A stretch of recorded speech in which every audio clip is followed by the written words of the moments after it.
Well, I wish I could give you the tea, but mine's just a little bit tart, and that's why it's called Leah's Lemonade. And I'm really excited to have my next guest here because, first of all, I'm a personal stan.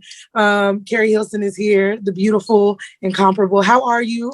Hey, I'm amazing. I feel great. Thank you. I'm glad that you feel great. Like I said, I don't know if you saw on social media, maybe like last week, there was this tweet that went viral about how girls felt when Pretty Girl Rock came on. It was on social No, media. I missed that. Yes, there was. And it was just like a thread of people talking about how they felt like that girl when Pretty Girl Rock came on as kids. So I was just like, the nostalgia. Yes, I love that. I've got to find that. Yes, it's on the Neighborhood Talk. They reposted it too. But Okay. yes, and I think that is like an overall feeling of all us young millennial girls. I'm 27, but I grew up on your music. I loved Energy, Superhuman. So I'm glad to be talking to you and excited to learn more about you in this interview. So first of all, we got to talk about Lifetime and Lust, because that is your latest project of many, because you've been booked and busy during this quarantine, I must say. Okay. Yes. We love it. Very blessed. Very blessed. Absolutely. So talk about Lust. You play Tiffany, which I must admit, I did want her to cheat until it backfired. I did. Y'all was acting. I mean, it is Tank. Okay. But yeah, this film is I love this film. I cannot wait to see it. I'm so honored to have worked with TD Jakes in this way. I've done just a conference for he and his daughter, Woman Evolve conference. And he was honestly the hook, line, and sinker for me wanting to accept this role. And I play Tiffany Cooper, who is tempted by lust. You know, lust is one of the 7 deadly sins. We're actually going to see a film of each of the 7 deadly sins. So we're kicking it off with Lust, and he wants to show, what can happen. It's based off a book, a series, an anthology by author Victoria Christopher. I can't think of her last name right now. I don't want to say it wrong. Look that up. Victoria. But it's based on a series of books, right? Yeah, somebody put it in the chat for me. It's based on a series of books. I got the first 2 names right, I'm sure. It's just I'm doing, a lot today. So, yeah. I play Tiffany Cooper. Tobias Trevelyan plays my fiance Damon. Tank. We know him as Tank. His actor name is Darrell Tank Babs. Okay. Yes. Okay. Yeah. I mean, he's plays someone that I'm lusting after, and it's hard to talk about films without wanting to tell the film. The whole movie, right? Yeah, it's very hard, but I'll give you that much. Yeah. Well, and again, not to ruin it, but I was honestly rooting. Like, I don't know. I have this thing where when I watch movies, I feel like I'm in it. So when I was watching it, I was like, you were living vicariously through me. I see what's going on. I was feeling the pull of Tiffany's plight. Because I mean, it was it, right? Because that was a slippery slope. You know what I mean? Like, even if I were watching it, I think I would probably have the same feel like, girl, do it. He ain't gonna find out. Get it done. Let's just get it on. Okay. Even if it's just, I know I'm watching a movie. So it's not as if I have to actually do these things. So I get it. I understand.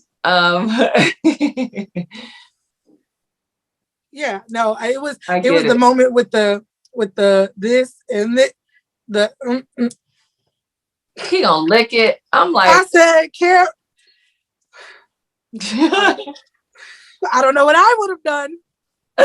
So it was over. It was over before it began. So as soon as he showed up, it was over. It was a wrap. You can see. It was bald-headed Tank. I was like, oh, this is different. I like it. He hated his bald head, by the way. He hated it. He could not wait to grow his hair back in. I was here for it. It was giving rough around the edges, and I was like, okay. All right. Yeah, I was. Yeah, no. I got to give it. I'm talking to Tank today too, and we're gonna talk about all that. So, in what ways do you think that you relate to your character Tiffany, or have related to her?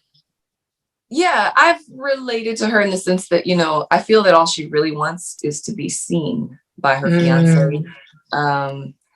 And that is important to me as well. You never want to be in a relationship and feel as if you are playing a role or having to fit a square peg in a circular hole. I'm sure I'm saying it wrong, but wearing a coat that doesn't fit you, you never want to feel like that in a relationship. And it's her fault. You got to communicate, you got to speak up and show someone who you truly are so that they can accept and choose to love you as you are, as opposed to this role that you're playing for them. And so she takes responsibility, and I've been there as well. I've been in scenarios that I knew did not serve me. You tend to go down, you got to touch the fire sometimes, Yeah. I mean, I think even if it's not along the lines of cheating, I think as women, we compromise all the time. Yes. In every way, in every capacity, in career, a lot of ways. Family, motherhood, girlfriend, friend. Like, I just feel like as nurturers, we tend to do it all the time. Yeah. And we'll give, and make sacrifices for the relationship. And sometimes you encounter someone that's not willing or able, capable, I should say, of even reciprocating these actions, these sacrifices, these gives. So, and you might find yourself just doing it a little too long. And I related to her a lot, honestly, minus all the lusty behavior.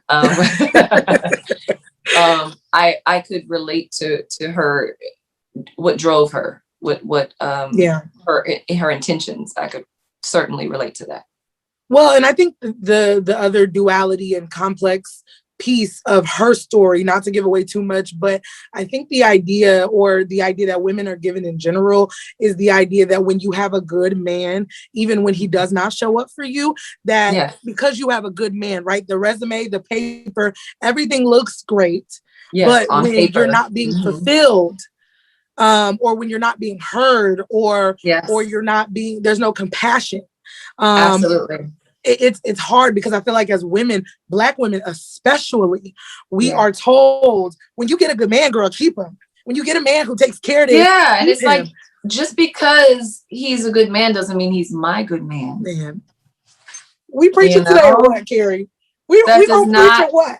There is more to love than just it looking good on paper or him checking all the boxes. Connections are divine. You can literally, you can ruin your whole life with a good man. You can ruin the whole trajectory of your ideas on love or the trajectory of your career, your life, your happiness by being with the wrong man. And just because he's me saying that he's the wrong man doesn't make him a bad man. He just ain't right. Yeah.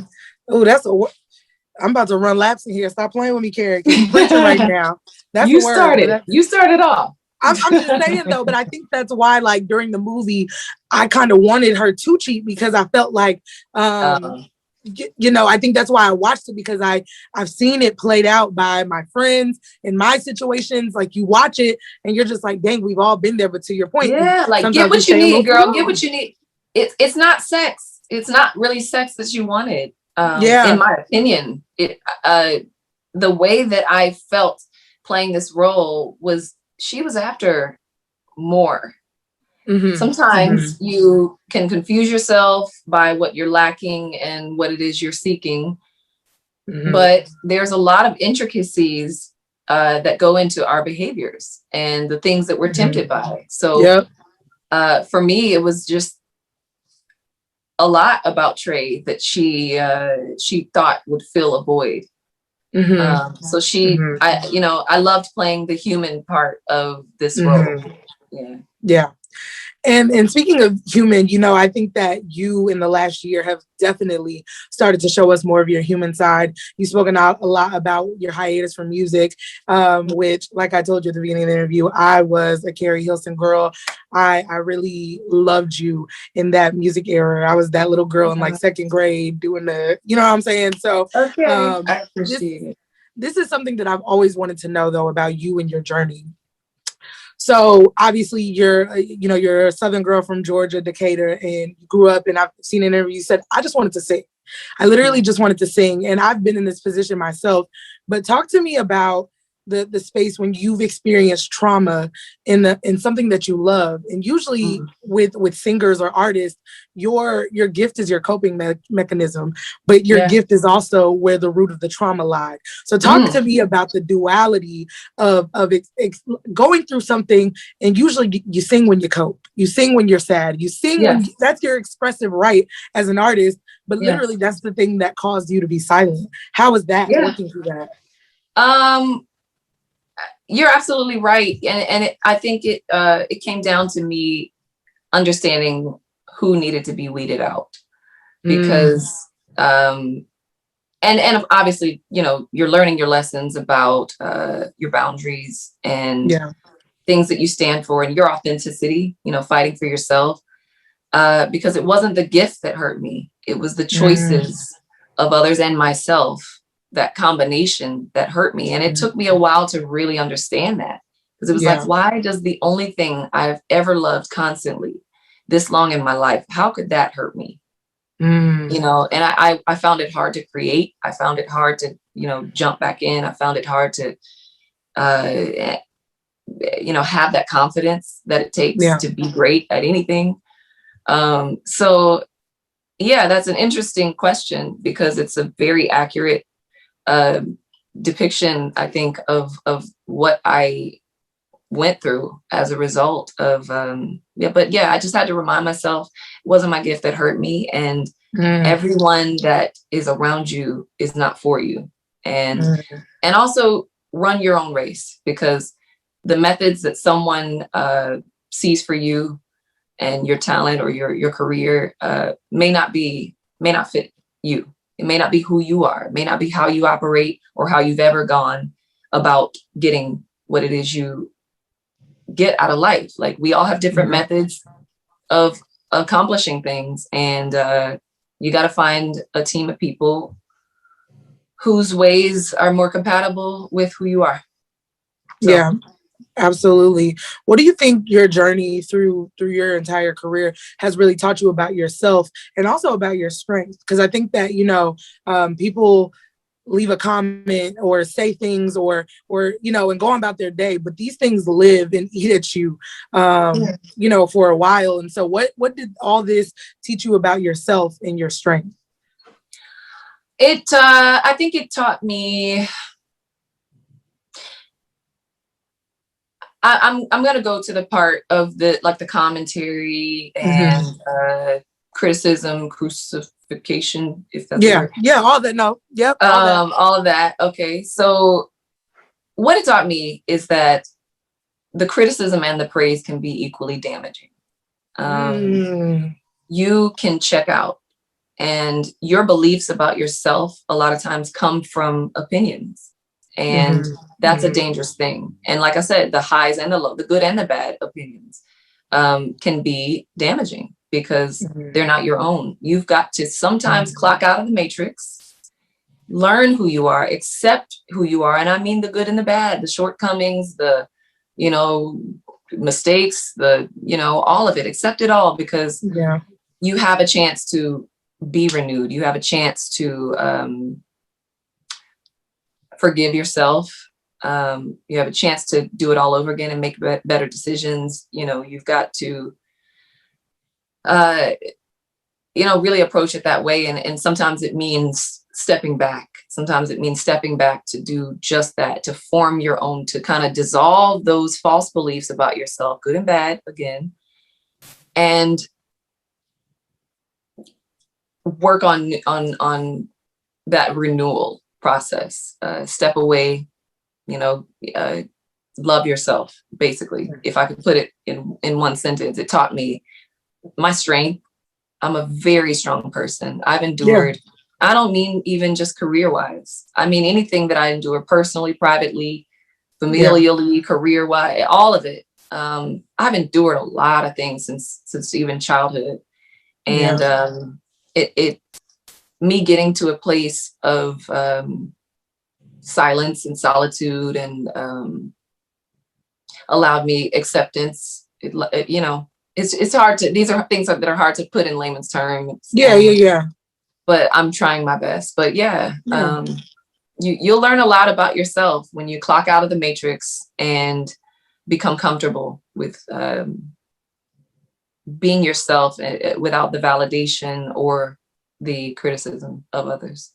Yeah, that was a word right there, the praise and the crucifixion, because to your point, I'm thinking that as soon as you said that, I thought about Khloe Kardashian talking about being attacked for her body today, and how it was so difficult for her to struggle with the opinions of being the ugly sister or the one that wasn't like her other sisters, but literally the praise and the crucifixion. Yeah, they all, the criticism, because you inherit things that you are seeing about yourself.